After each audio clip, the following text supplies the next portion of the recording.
God, like, we were so close to losing that, dude.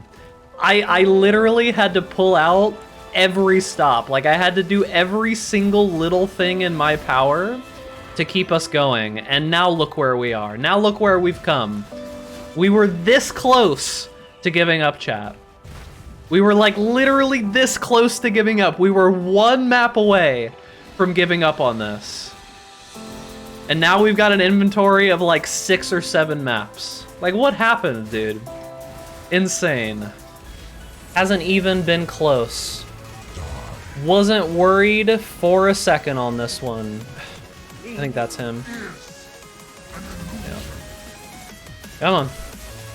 Let it be finished. You almost got out of our grasp, Sirus. You were so close. And yet, so far away. 19 hours, 8 minutes, and 30 seconds. Even with the horrible map drop RNG.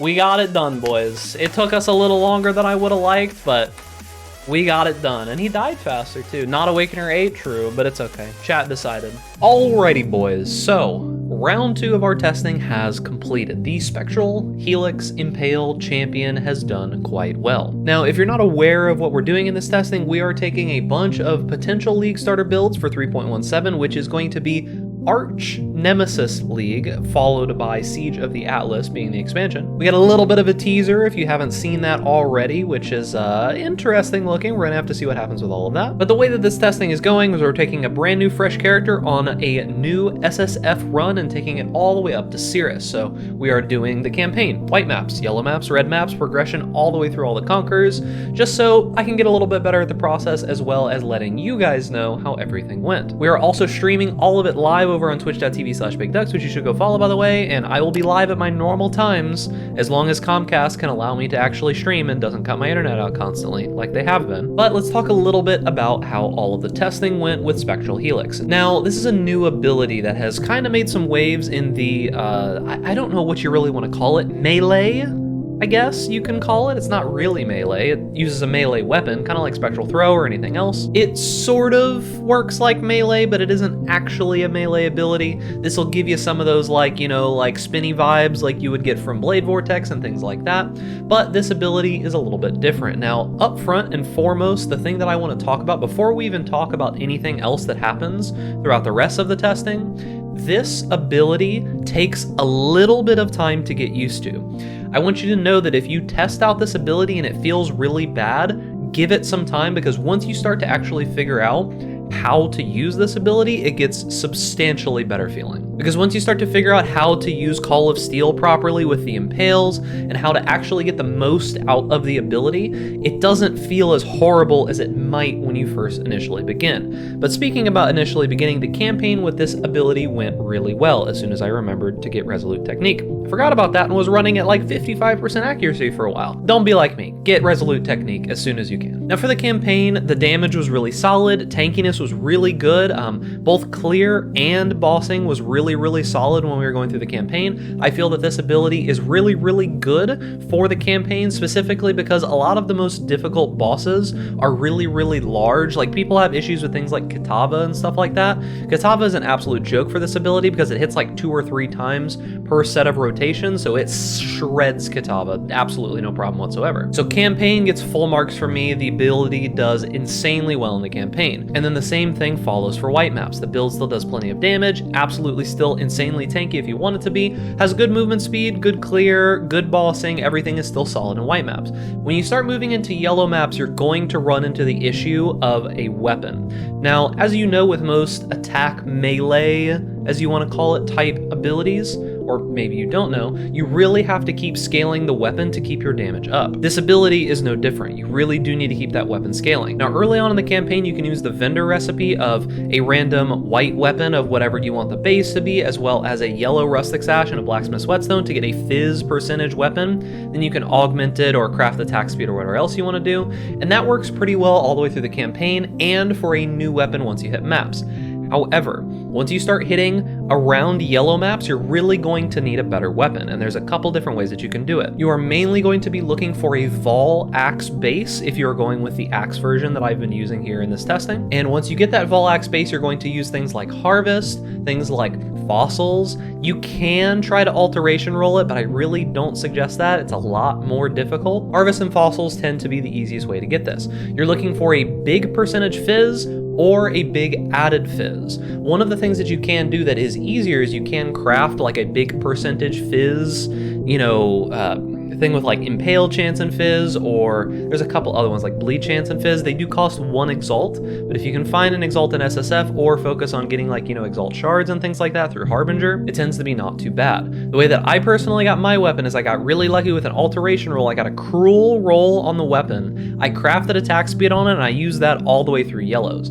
Eventually, when I found another base and I got a halfway decent second weapon going, I started crafting on the weapon again, and I managed to augment a tier 1 attack speed roll. Insanely lucky, but if you're in Trade League, you can very easily get another weapon that would be similarly as good for not that expensive. You could also just use swords or go like sword and board. We'll talk about that more closer towards the league start. However, as I said, you really do need to keep that weapon upgraded for yellow maps, red maps, and so on. Once I did get my very good weapon, which I'll show you here in a moment, I didn't have any more issues really with like damage pretty much for the rest of testing. As we got into red maps, I started to run into an issue where I just completely ran out of maps. We came down to the very last map, to the point where I took 3 tier 11 maps, up tiered it to 12, and then I took that map that I got, horizon orbed it into the 3rd map that I needed, and then I up tiered that to 13. We got 113 map drop out of that, and then after that map dropped, we got 1 more map, and then it went from there and we were good. But we were so close to failing the SSF to Sirus test, which isn't really that big of a deal. It's more so just like a time-based thing for me to try and, you know, get better at getting my time up to Sirus. But besides that bad RNG, the build performed insanely well. We were able to face tank pretty much everything. As you might know, I do Awakener 0 Sirus on this just because I'm trying to get the Sirus kill, and that's all I'm really worried about. But the Conquerors weren't too big of a deal. We could take a hit or two. Drox could hit us 2 or 3 times and we were mostly fine. We got relatively okay gear. The axe was the big thing. We did get a pretty decent chest piece, but the rest of the gear wasn't that crazy. But the build did really well. Clearing was really solid once you figured it out. Bossing was okay, although the damage was a little bit slow. In a trade environment, the damage would be a lot better, but in SSF, it's kind of hard to get high boss damage that early on. Because we were in SSF, we didn't have access to the helmet that makes this build substantially more powerful, which I think is called like the Fledgling. It drops off of a unique contract and heist. Didn't really have time to go for that, but that would have made the build a lot more powerful. So if you're in trade testing, make sure that you grab one of those. But yeah, build did absolutely well. Bossing was okay, build was really tanky, clearing was really good all the way up into tier 16s, and overall the build did really well. I was very impressed, and I do think it is a solid contender for a League Star build going forward, because I really doubt that this ability is going to get nerfed. Did you remember to like this video if you're enjoying all the content, or if the video was helping you out, and to make sure to subscribe to the YouTube channel, hit the notification bell so that you stay up to date with all the latest content? Because if you don't, you're going to be part of that large percentage of people who are still not subscribed to this YouTube channel, and you don't want to be one of them, do you? Alright boys, so this is the character that we did play in SSF, not hammered in yet, even though, you know, kind of does look like a hammered in. Just so you know, without the MTX, this ability is actually pretty hard to see, so if I take this MTX off, that's kind of what it looks like. And it's pretty hard to see, even harder when you're using like a claw or a one-handed weapon or something like that. This is the axe that I've been talking about this entire time. We did, as I say, roll a Cruel, which is a tier 3 percentage fizz. I did augment the attack speed. The Regal was an accuracy rating, then I crafted Flat Fizz. This axe carried us pretty much through the entirety of the game, pretty good. We did get this chest piece as well. I 5-linked this myself with just random currency that I found. It dropped as this. This is pretty good, specifically because of the 9% of physical damage of hits taken as fire. We do go for some max resistance here with prismatic skin, so that was pretty solid. We do have a decent amount of fire res. We're at 78% fire res, so taking some fizz as fire was really solid. The rest of our gear is just kind of whatever. There's nothing too crazy in any of this. We did find a good pair of two-tone boots, but they're nothing like insane. Got a decent Stygian. The jewel is absolutely terrible. I'm literally just using it for phasing on kill. Whatever gloves, a little bit of spell suppression. Our flasks are nothing special. When it comes to the tree itself, I don't think we actually have any jewels. We didn't find any good jewels whatsoever as far as I can tell. When it comes to the Ascendancy, we did go for Inspirational as 4th. I think that if you were in Hardcore or if you were in a Trade League, First to Strike, Last to Fall would be better, because you would either want to survive if you got hit really hard in Hardcore, or you would want to have the Adrenaline proccing constantly because you'd be low life in a Trade League. Talk about those more in the full guide if and when it comes. Besides that, we did have Permafortify as well as the Master of Metal, because this ability does scale very well with added fizz damage.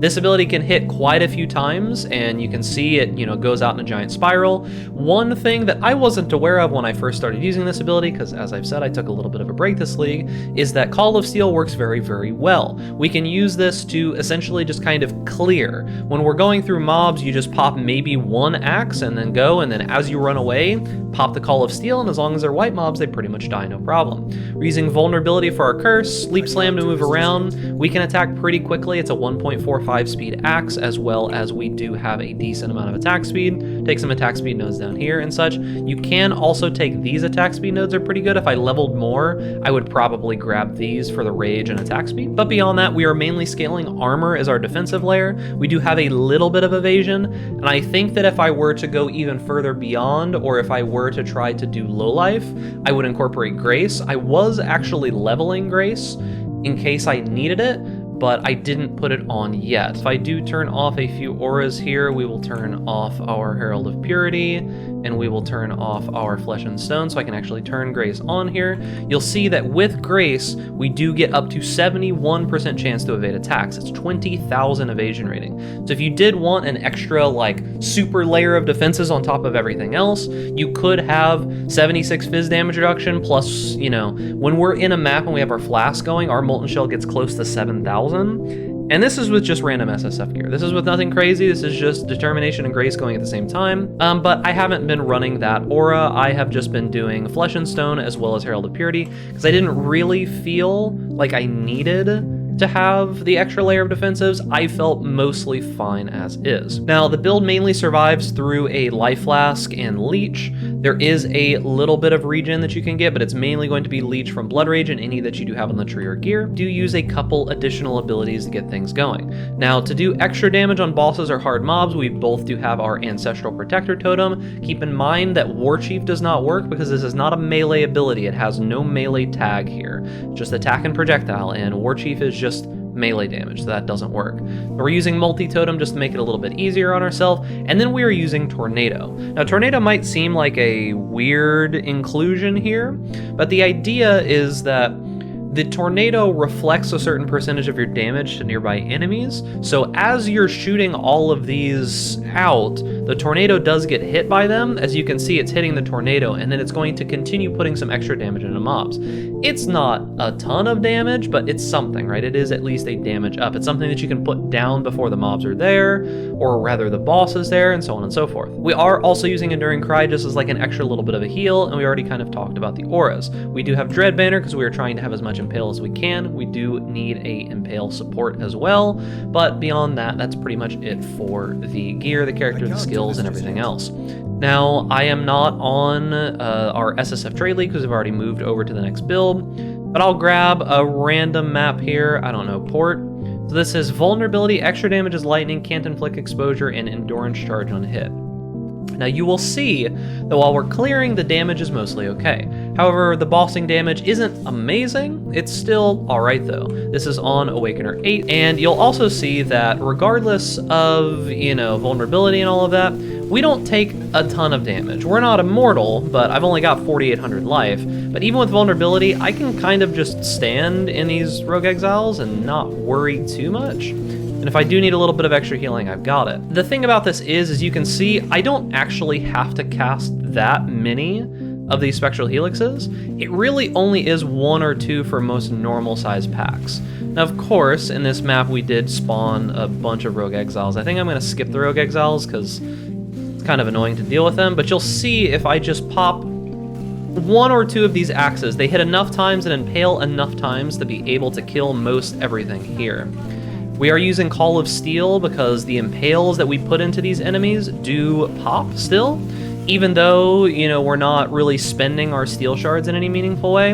I mean, you could if you wanted the block from, what's the ability that we use? I don't remember which steel skill we're using, Shattering Steel. If you wanted the block from it, I mean, I guess you could do that, but it's not really super worthwhile. But as you can see, in a tier 14 map, Awakener 8, things are mostly going okay. Clear is pretty solid. It's not the fastest clear build, but for SSF gear, not too bad. And the one thing that you do need to get used to is not worrying about the mobs behind you being cleared, because while you're on screen, they might not get completely cleared, but I'll show you if we go back, most everything is actually dead. Now, as I said, I'm not really killing those rogue exiles, but for the most part, even though we left those mobs behind, they are pretty much all dead. So you kind of just have to get a feel for how the ability is and trust it a little bit, I guess you could say. Would probably be good if I actually turned Blood Rage on. But that's the idea, is that it is a skill that has a decent skill cap. The ceiling is pretty high, I feel, and once you start to learn how this ability functions properly, you can get a lot more out of it. Now, when it comes to actually fighting a boss, if we can kind of push through here, bossing is also a little bit of a skill, like a skill cap kind of thing. You do need to know how to boss properly, and the difference in damage is kind of substantial between knowing how to do it and not. All it really takes is a little bit of time practicing, and you should be able to get it.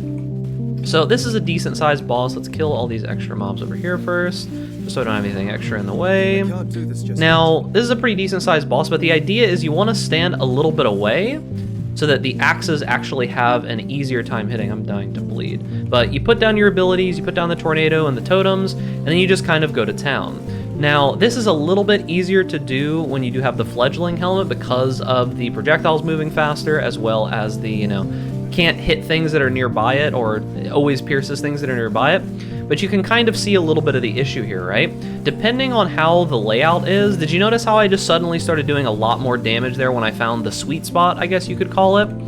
If you can find the sweet spot where the ability is actually hitting properly, you'll do substantially more damage, but you gotta find it, and it's kind of a learning process, and I still haven't fully gotten it. There you go, I found the sweet spot again. But you can kind of see when you do find it, damage is okay. But if you're not standing in the right position and you're not hitting it in, you know, the correct areas, it does a decent amount less damage. But relatively tanky, even with vulnerability, I'm kind of just standing in the boss's face. I'm not even really using Molten Shell that often. Slow boss kill, but as I said, with just SSF gear, not too bad for a vulnerability Awakener 8's, you know, tier 14 map. Nothing too crazy for the little bit of gear that we have. Now, when we do get closer towards League Start, I will be focusing on more of a soft core version of this. I did want to do this testing for if you are a very new player who wants a build that doesn't require you to go and trade people for gear and things like that, if you just wanted to have a very easy start, or if you're an SSF player or such. So this build will work for that. There will be multiple different path of buildings, most likely, as long as this build survives, or say like an SSF League Start with axes, and then you'll have more of like a sword-oriented or a sword and board-oriented soft-core version of it, most likely, because crit will get you a lot more damage, although it might be a little bit less tanky. So look forward to some of that in the future. Alright boys, and that is going to be it. This build performed pretty well. I was a little surprised once we started figuring out how the build actually functions that it's kind of a good ability. It's got really good damage coefficients, damage ratios, whatever you want to call them, effectiveness of added damage. All of it's pretty solid, especially when you get those really big bosses like Katava or Aracali or things like that, where the spirals can hit like 3-4 times or something. I do need to do a little bit more testing with more of the trade-oriented gear, but everything is looking really solid and is shaping up to be a very good build for League Start. We're going to move on to the next one, which is going to be Poisonous Concoction Occultist. We'll see how that goes. So remember, if you want to come and hang out with your boy and see all of the testing that we're going to be doing, twitch.tv/BigDucks is the place to follow. If you have any other ideas or questions, make sure that you join the Discord. It is linked down in the description. Come hang out with me and all of the boys. And thank you. Make sure that you like this video, subscribe to the YouTube channel for more content similar to this, and stay safe out there in Rayclast. And I will see you guys in the next video.